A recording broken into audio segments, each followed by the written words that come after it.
Good morning guys! Today, gagawa tayo ng breakfast. I'll be making a French toast. So, ito, nag-mix na ako ng 1 egg and half a cup of milk.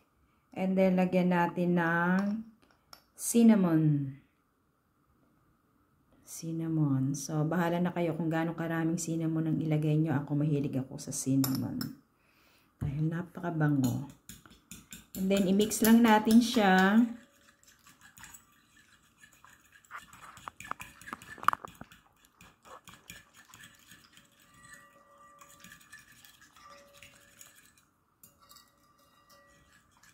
Hanggang matunaw yung ating cinnamon.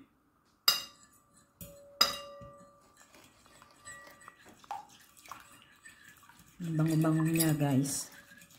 And then, ilagay na natin ang ating bread. I'll be using a low-carb bread. It's an oatmeal bread. So, lalagay ko one at a time. I-soak natin siya para ma-absorb niya yung ating mixture. And then, i-flip natin yung kabila.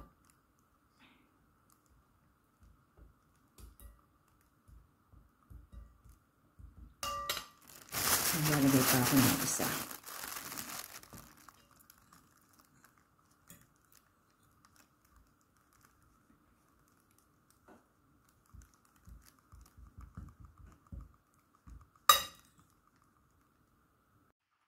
Lagyan na natin siya ng butter.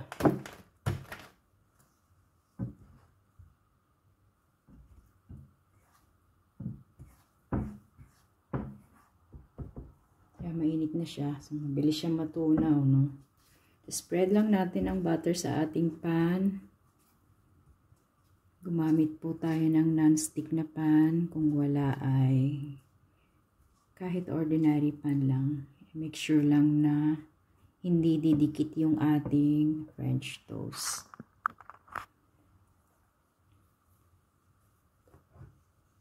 So, ilagay natin ang ating French toast. Mainit na siya ang ating pan.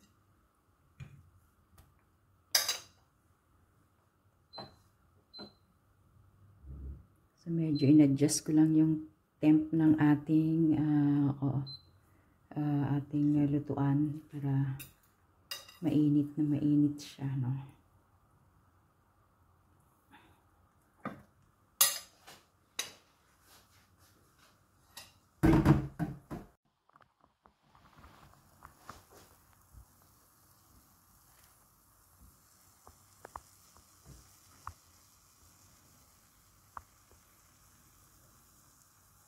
Hayaan nating maluto ang bawat sides ng ating bread.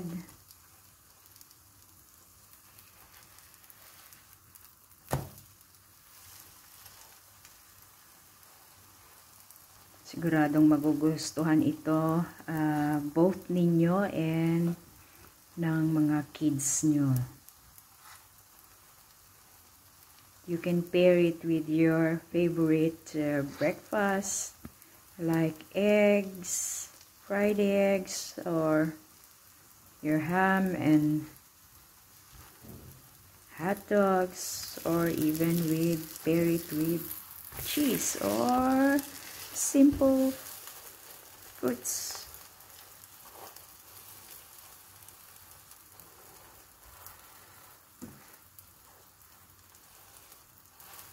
You can sprinkle a little bit of sugar or powdered sugar pagkatapos niya siyang maluto.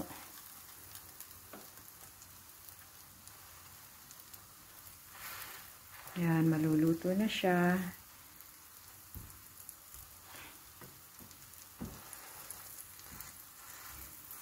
Luto niyo siya ng mga 3 to 5 minutes.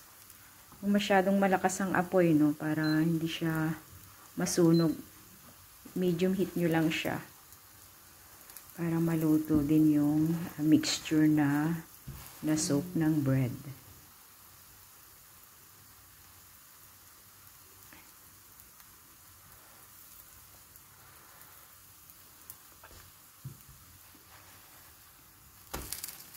As you can see, flip ko uli siya on the other side para to make sure na maluto ang both sides.